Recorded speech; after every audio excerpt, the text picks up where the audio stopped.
In today's episode, we need you to price out moving the servers so we can turn the server room into a break room. But I don't want emails from the system. Why can't you send them instead? Whoops! Mystery server reboot serendipitously solved. Before we get started, make sure to subscribe so you will never miss a video. So let's get started. We need you to price out moving the servers so we can turn the server room into a break room. So my boss showed me a memo this morning. We need you to price out moving the servers downstairs so we can turn the server room into an executive break room. I asked him if it was a joke and he told me no. Well, boss, why don't you just call the fire alarm company and price out installing a new fire suppression system and start there? Do we really need to go that far? Yes, start with the outside contractors first. Besides, I'd bet any money those guys will charge 3 arms and a leg to take out the old system and add a new system downstairs. That's not one but 2 major constructions jobs. Yeah, we can't leave the server room a death trap, so we need to call the access control company as well, he replied. Make sure to CC all the higher-ups on the running tally, I suggested. That idiot that decided to move to the break room is going to get sticker shock long before we are done. Update. Had the AC company do an estimate. Also got an email from the idiot who ordered the estimate. He wanted to be sure we had room in the $20,000 budget for their espresso machine. The swapping of rooms has been cancelled, and the new scope of the IT department is wiring up a display and PC on the wall to do streaming video. But I don't want emails from the system. Why can't you send them instead? Hey TFTS, back with another blood-boiling interaction with users who don't know what they want.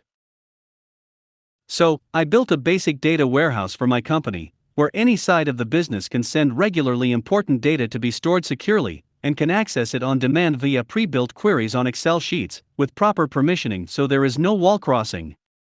My company thinks it's the best thing since sliced bread, but it's just a pretty simple database to me. The other thing this solution does is send emails. If data failed to import, we get a notification. If you want to compare positions from one day to the other, or you want to track changes across periods, you get a nice HTML table. If you want a CSV with last quarter's relevant factors, you get an attachment. Again, nothing extraordinary.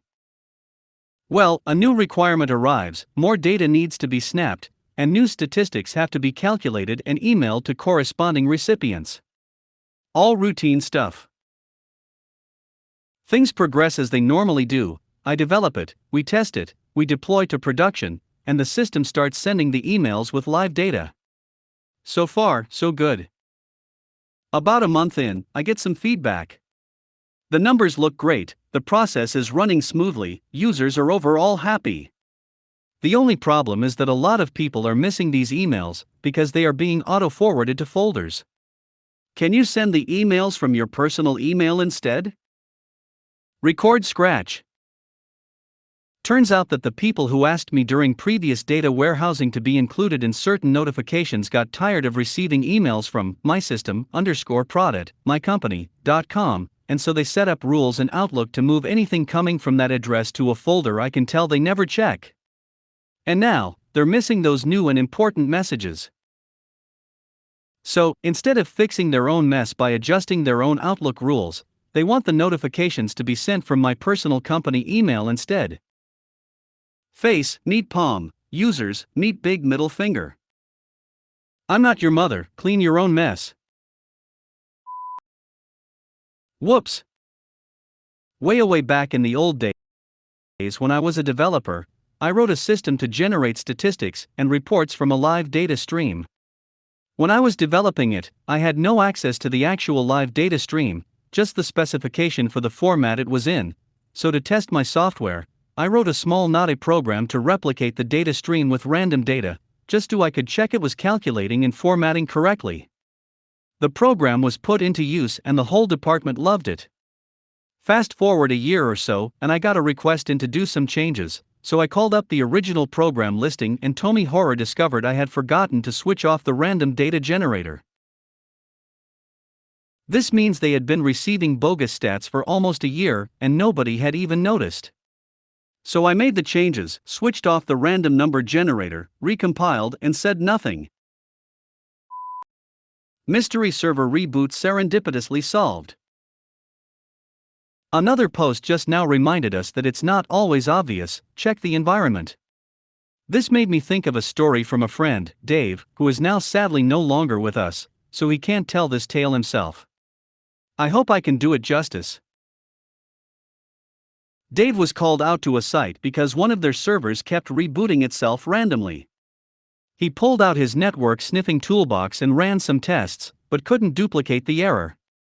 After a while, he needed a break, so he set the software to page him if the server rebooted, and took himself off for a snack and a pee. So he's in the bathroom, does his thing, and flushes. Immediately the pager goes off. Dave, being the genius that he is, thinks, what are the odds? He checks the logs. The server has detected a power fluctuation and, ever obedient to its instructions, rebooted. Don't ask me details as I don't have any. Dave goes back to the bathroom, starts flushing things. When he gets to that same urinal, boom, the pager goes off. Long story short, the electrical line for the server's power outlet was right next to the water pipe in the wall. Flushing would flex the pipe just enough to touch the wire, which, even with normal insulation, was enough of a temperature differential to cause a slight power fluctuation. I don't remember how they solved it, probably just used a different outlet. But Dave might still be there to this day if he hadn't needed to pee and picked that particular urinal to use.